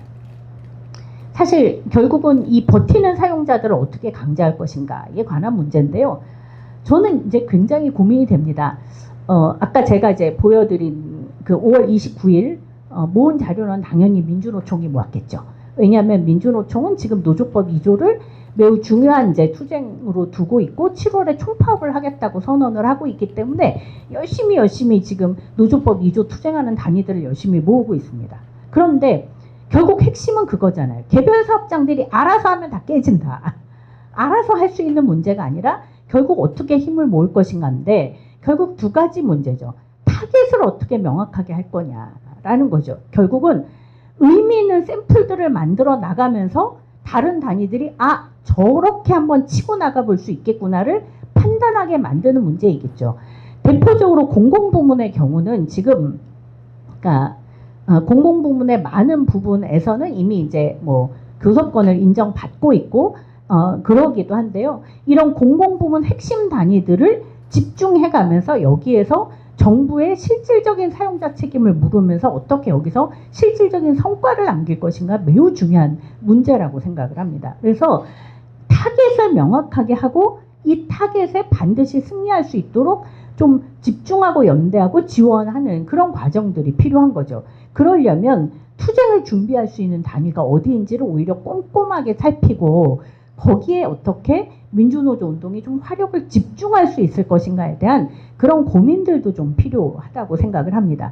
저는 개인적으로는 민주노조 운동이 설령 집중하지 못한다 하더라도 그래도 여기 계시는 전국결집 동지들이나 이런 분들이 예를 들어 동이오토 투쟁 같은 경우에는 최대한 우리가 좀 힘을 뒷받침하고 성과를 남기고 투쟁에서 승리하는 사례를 만들므로써 이게 소수노조라고 하더라도 어떻게 이것이 새로운 조직화의 계기가 되고 현장에서 싸움을 만들 수 있는 계기가 될 것인지를 눈으로 보여주는 그런 선례들이 매우 중요하다고 생각을 하고 있습니다. 그런 점에서 동지 여러분들이 좀 더 이렇게 관심을 갖고 투쟁을 함께 지원하기 위한 기획도 같이 하고 이런 일들이 좀 있으면 좋겠다 이런 생각이 들고요. 또 하나는 이제 집단 대응은 매우 중요한 일이죠. 사실 현재는 개별로 진행하는 것을 모으는 수준입니다. 어디는 뭐 하고 있고 뭐 몇 개는 어디 하고 있다라고 하는데요. 이 개별로 모으는 게 핵심이 아니죠. 개별로 모으는 게 아니라 이렇게 쭉 모으면서 이거를 어떻게 함께 만드는 투쟁의 힘으로 만들 것인가가 진짜 중요한 문제인 것 같아요. 근데 지금 민주노총이 7월 총파업을 계획을 하고 있지 않습니까? 근데 저는 사실 되게 궁금했어요. 7월 총파업 이거 며칠 하는 총파업입니까? 하루 하는 총파업입니까? 이틀 하는 총파업입니까? 일주일 하는 총파업입니까? 무기한 총파업입니까? 잘 모르겠어요. 아마도 하루 파업하고 집회를 하겠죠. 근데 하루 파업하고 집회를 하면 과연 이게 실제로 자본가들에게 위력 있는 타격이 되는 건가요? 아니죠. 그런데 민주노총의 모든 계획이 다 7월 총파업으로 맞춰져 있어요. 그래서 제가 궁금했어요. 7월 총파업 끝나면 어떻게 되나요? 끝나도 7월 총파업이 딱 되면 자본가들이 활짝 놀라서 와 이거 파업하니까 우리가 반드시 교섭에 나가야 되겠다라고 생각할까요, 여러분? 아니라고 다들 생각하시잖아요. 왜냐, 이 7월 총파업은 일종의 약간 상징적인 연례 행사 같은 느낌을 주거든요. 자본가들은 전날 뭐 지나면 아무것도 없지라고 생각하게 될 가능성이 굉장히 높다는 거예요. 그래서 7월 총파업은 그러면 오히려 이후에 남아있는 진짜로 투쟁을 해야 되는 단위들을 쭉 모아나가는 하나의 계기냐. 그래서 즉 7월 총파업을 계기로 해서 이 투쟁 단위들을 쭉 모아서 앞으로 계속 투쟁으로 밀고 나가자라고 하나의 계기점인가. 아니면 이미 투쟁이 진행되고 있을 때 이거를 확 한번 올려주는 중간점이냐. 아니면 이제 투쟁들은 다 되고 이미 성사가 된 데는 성사되고 교섭이 완료된 데는 완료되고 아직 완료되지 않은 몇 군데가 있어서 거기라도 좀 집중해서 완료할 수 있도록 마지막으로 확 화력을 몰아주는 거냐. 도대체 뭘까요? 7월 총파업은 알 수 없어요. 성격이 없는 파업이라는 겁니다. 저는 사실 어떻게 이런 전략 전술이 있지가 사실 개인적으로는 굉장히 의문입니다. 7월 총파업이 목표가 아니잖아요. 무엇을 위한 총파업인지 그 총파업의 성격은 무엇인지에 관한 문제라는 거죠. 그런데 지금의 속도로 보면요. 중간점이 되기도 어렵고 집중점이 되기도 어렵습니다. 그렇죠? 이제서야 지금이 6월인데 이제서야 교섭단이 분리하고 있고 나머지 다 버티고 있고 이제 4군데 교섭 들어갔고요.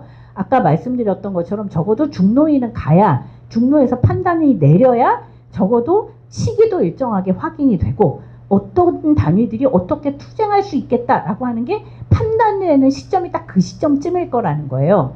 그럼 7월이 돼야 다시 말하면 7월 총파업은 계기로서의 총파업이 되어야 된다는 거죠. 7월 총파업이 한번 확 하고 끝이 아니라 이 총파업을 계기로 그 시점에 투쟁하는 단위들을 어떻게 묶을 것인가. 이렇게 묶인 투쟁 사업장들을 개별로 알아서 하게 하는 게 아니라 어떻게 집중하여 그 투쟁을 이어나갈 수 있는 전술들을 개발해낼 것인가가 되게 중요한 문제고 이런 투쟁의 계획을 세우지 않으면 안 되는 사안인 것 같다라는 생각이 듭니다. 이 점에 대해서는 우리가 근데 민주노총에 열심히 얘기를 하는 수밖에 없는 것 같아요. 말을 한다고 해서 될지는 잘 모르겠지만 좀 적극적으로 노력을 해봐야 될 부분인 것 같습니다. 그런데 후의 문제가 더 고민입니다. 지금 아까 이제 교섭을 요청한 한 400여 개 되는 곳들이 어디는 교섭을 중간에 포기할 것이고 어디는 끝까지 밀어붙일 것이고 적어도 끝까지 밀어붙여서 적더라도 성과를 내는 그런 단위들을 계속 만들어 나가고 그 단위들이 7월 총파업을 계기로 어떻게 공동의 투쟁을 할 수 있는 조건들을 확보할 거냐가 지금으로서는 제일 중요한 문제일 것 같은데요. 근데 어떻게 보면 이것은 그냥 1라운드라는 거예요. 1라운드. 하나의 계기점일 뿐이라는 거죠. 제가 진짜로 중요하게 생각하는 거는 다음에 2가지입니다. 일단 첫 번째로 현재는 주로 하청 단위, 저기는 당연히 원청이랑 교섭해야지 라고 생각하는 하청 단위가 주로 교섭을 요청하고 대응을 하고 있습니다. 사내하청이거나 아니면 뭐 청소 용역 노동자들이거나 주로 그런 노동자들이 대응을 하고 있습니다. 그런데 주로 이런 하청 단위에서 교섭을 요청하고 대응하는 것만이 아니라 진짜 사장과의 교섭이에요. 그럼 예를 드는 겁니다. 작가노조는 진짜 사장과 어떻게 교섭을 할 수 있을까? 다 개인 프리랜서인 것처럼 보이는데 그럼 그 작가들은 출판협회하고 교섭할 수는 없는 것일까?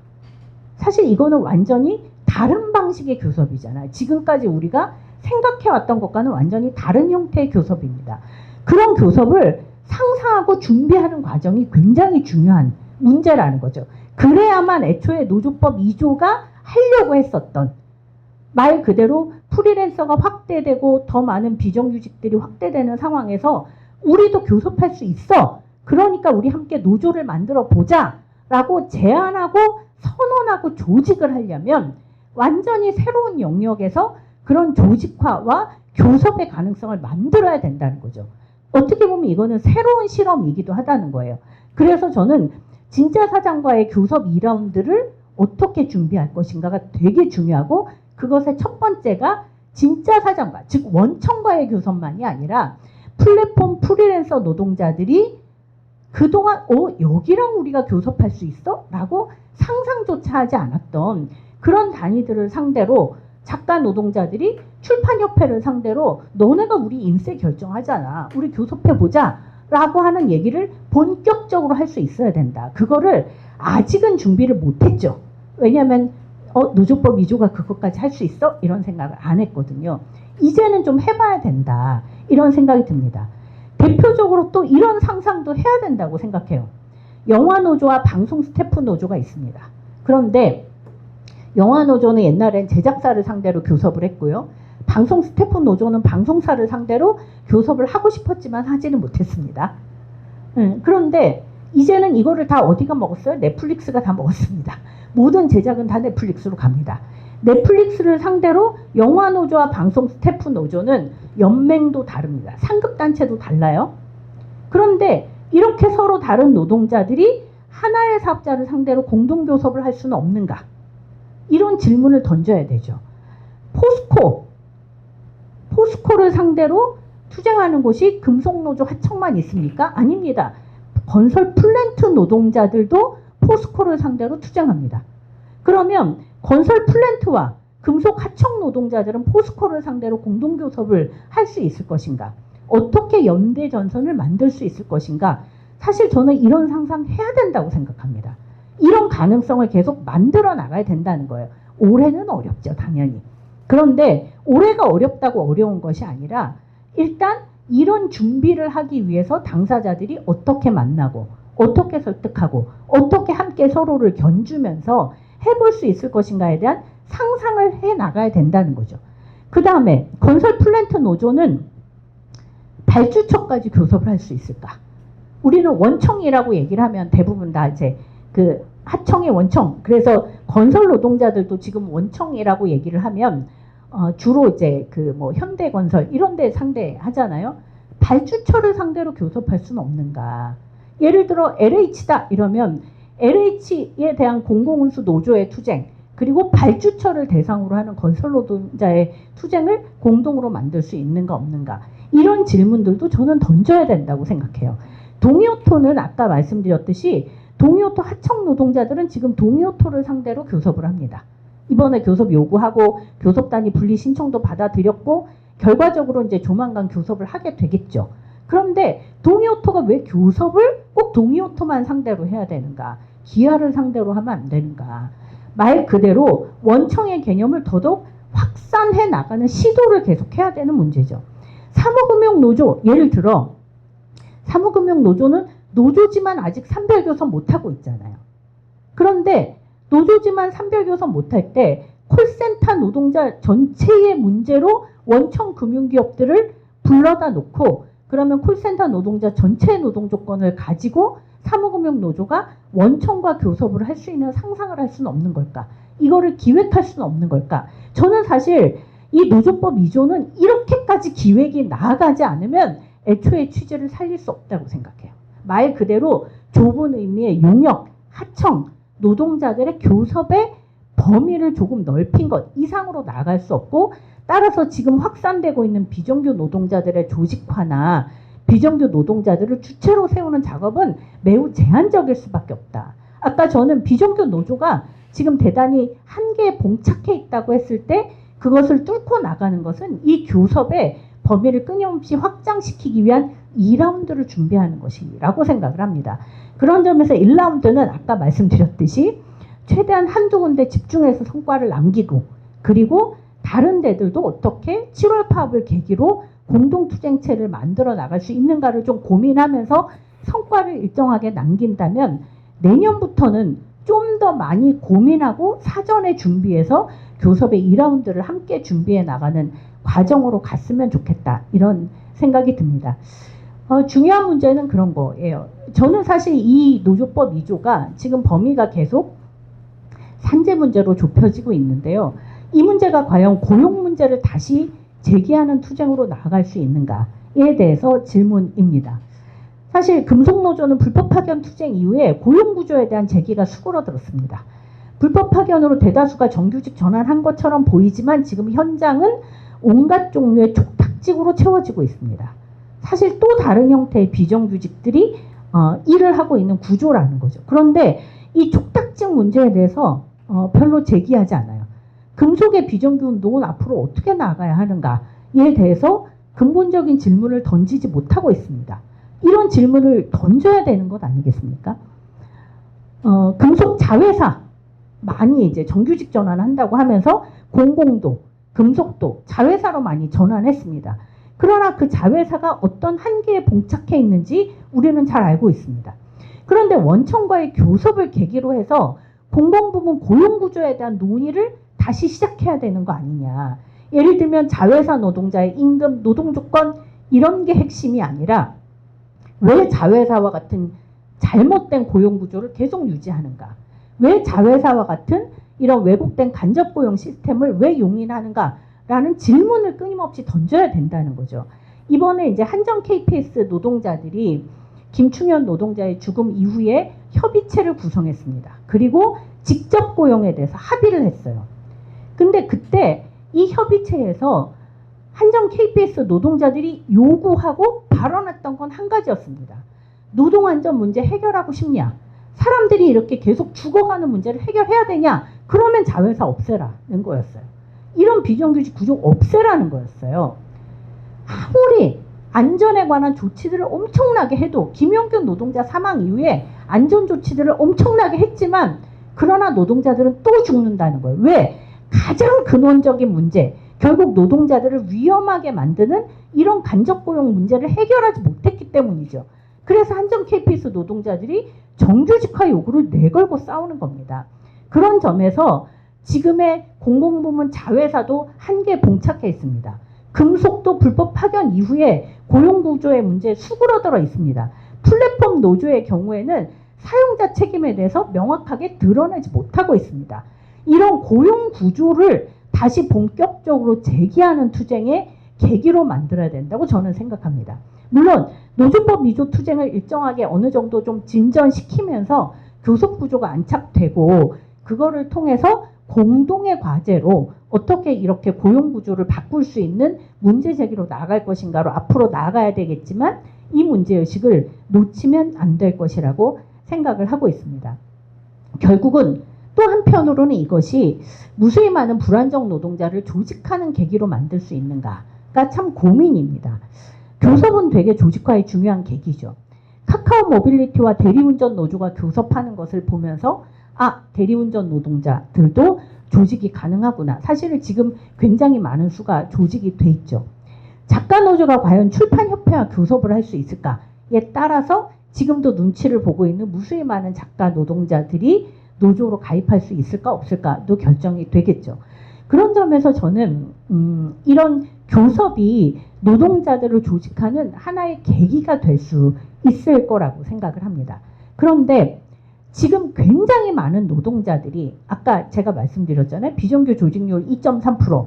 라는 얘기는 97%가 넘는 노동자들이 아직 노조가 없다는 얘기고요. 노조가 없다는 얘기는 자신이 노조를 할 수 있다는 사실 자체를 인지하고 있지 못하다는 얘기입니다. 그러니까 어떻게 보면 계약직 노동자들이나 하청 노동자들은 노동조합을 할 수 있다는 건 알고 있어요. 노동조합은 할 수 있지만 탄압이 두렵고 어려울 뿐이었죠. 그런데 지금은 내가 노조를 할 수 있다는 사실 자체를 인식하지 못하는 노동자가 너무나 많다는 거예요. 나는 노동자가 아닌데?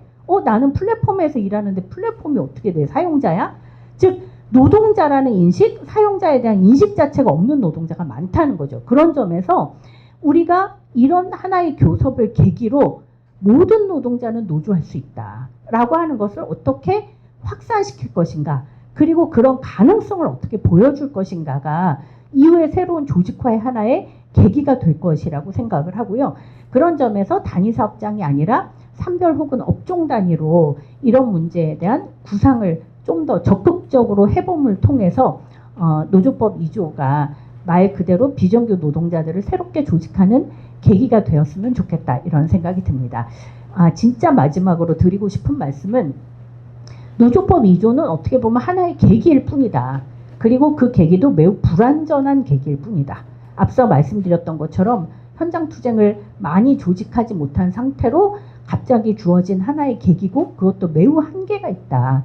그러면 우리가 이 한계를 뛰어넘어서 권리를 지속적으로 보편화하기 위한 말 그대로 노조법만이 아니라 근로기준법을 통해서 어떻게 권리를 보편화할 것인가, 그리고 노동자의 권리의 위계를 없애기 위해서 최저임금 문제나 산재보험 문제나 이런 것에서 어떻게 모든 노동자가 보편적으로 권리를 획득할 수 있는 투쟁으로 나아갈 것인가에 대한 고민을 좀 함께 해보았으면 좋겠습니다. 그거를 통해서 진짜 모든 노동자가 권리를 쟁취할 수 있는 그런 계기로 좀 만들어 나갔으면 좋겠다는 생각입니다. 여기까지입니다. 함께 해주셔서 감사합니다.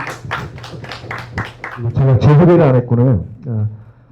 저는 조국계집 서울결집의 대표를 맡고 있는 송영인입니다. 그리고 개인적으로는 제가 좀 전에 말씀드린 일용직 건설 노동자입니다.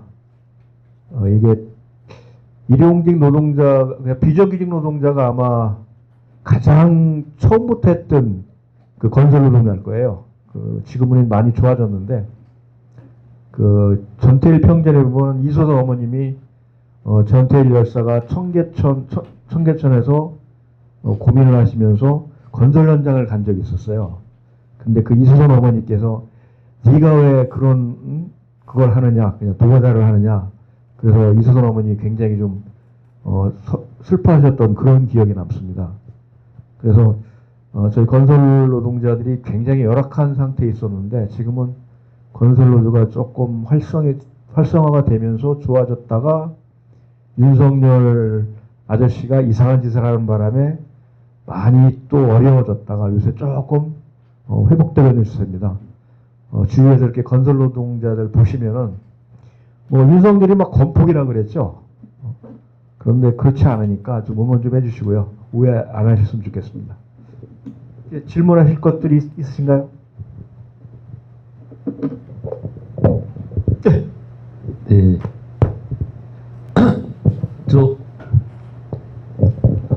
전 출도노조에서 활동하는 사람인데요. 노동자인데요. 노조법 2조 관련돼서 오늘 3월 때는 총연맹에서 그 해당 사업장에 요구를 합니다. 총연맹 그러니까 상급 단위를 달리하는 각 총연맹을 달리하는 곳에서는 소수 노조일 경우에 교섭법 분리 신청을 하라고 이야기를 했었고요. 바로 이제 교섭권 분리 신청을 하고 공고 내고 쭉 했었는데 이것이 결과가 나오는 데까지 한 2개월 이상이 걸렸습니다. 근데 그 사이에 빠르게 좀 교섭권 분리 신청을 했지만은 원청과 교섭을 하기 이전에 하청 사업장과도 일단 교섭을 하면서 하면서 정의권 확보도 하라고 적극적으로 이야기하는 것도 있었고 또 그렇지 못한 것도 있었습니다. 사실 기각을 당했는데 철도 노조 같은 경우에는요. 그래서 이 이후에 중도까지 가는데 상당 부분 시간이 많이 걸립니다.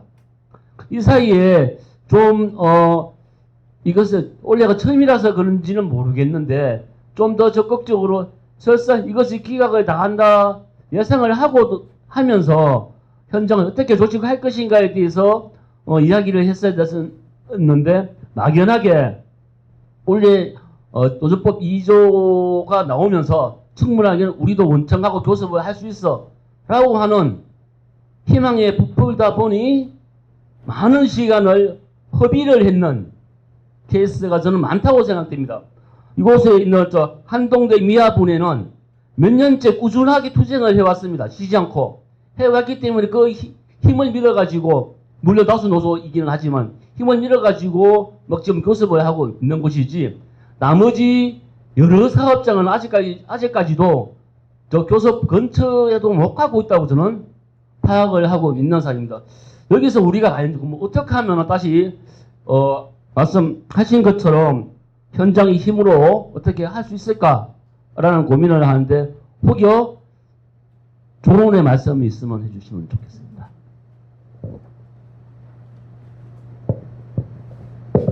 이게 아마 현장마다 조금 상황이 다를 거라서 얘기를 하기는 어려운데요.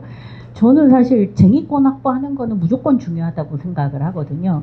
이게 작은 현장 투쟁을 하더라도 쟁의권이 있는 것과 없는 것은 되게 차이가 있기 때문에 그러니까 그 현재의 다양한 상황들을 활용해서 쟁의권을 확보하는 것 자체는 매우 중요하고 그거를 가지고 할 수 있는 투쟁 계획을 만들어야 된다고 생각해요. 근데 제가 이제 얼마 전에 성공회대 사례를 되게 재밌게 봤는데 성공회대도 아마 조만간 교섭이 이루어질 것 같습니다. 사실 성공회대 사측도 교섭 안 하려고 여러 번 꼼수를 부렸는데요. 여기 같은 경우에는 좀 학생들이 공동 대응을 하면서 학교 측을 압박했거든요. 그러면서 이제 결국 학교가 나오게 만들었는데, 그러니까 저는 이제 이런 것도 일종의 전술이잖아요. 그 노조가 노조 자체만의 힘으로 되게 한계에 봉착하거나 어려움이 있을 때 학교라는 물론 특성이 있기 때문에 그 학교에서 학생들이라고 하는 사회적 연대의 힘을 가지고 이제 학교를 공동으로 압박하는 약간 투쟁의 힘을 배로 늘리는 그런 방식이 결국 교섭에 나오게 만드는 것이기도 했을 것 같아요. 그런 점에서 각각이 처한 조건은 좀 다르겠지만 현재 할 수 있는 투쟁의 방식이나 수위를 어떻게 만들 것인가를 별도로 고민을 해야 되고 그것을 위해서는 일단 쟁의권이 있는 게 되게 중요한 문제인 것 같다. 그리고 거의 모든 사업장이 그럴 수는 없겠지만 그래도 한두 개 사업장이라도 좀 의미가 있고 가장 빠르게 먼저 치고 나갈 수 있겠다고 판단하는 데들은 연맹 차원에서 힘을 모으든 아니면 전국 결집 차원에서 힘을 모으든 가능한 수준에서 실질적인 투쟁이 좀 벌어질 수 있도록 집중하고 지원하는 그런 계획을 세우는 게 필요한 거 아닐까 이런 생각이 들긴 합니다. 말씀하시는 중에 총연맹이 안 되면 전국 결집이 하라고 하셔가지고 이거 굉장히 부담이 되는데요. 이거 큰일 나는데 이거. 근데 갑자기 그렇게 훅 들어오시니까 저희가 한다고 할까요? 어려운 거 아닐까요? 그거 하려고 했죠 우리가 또. 좋습니다. 그러면 저 그 결의를 또 한번 모아보겠습니다.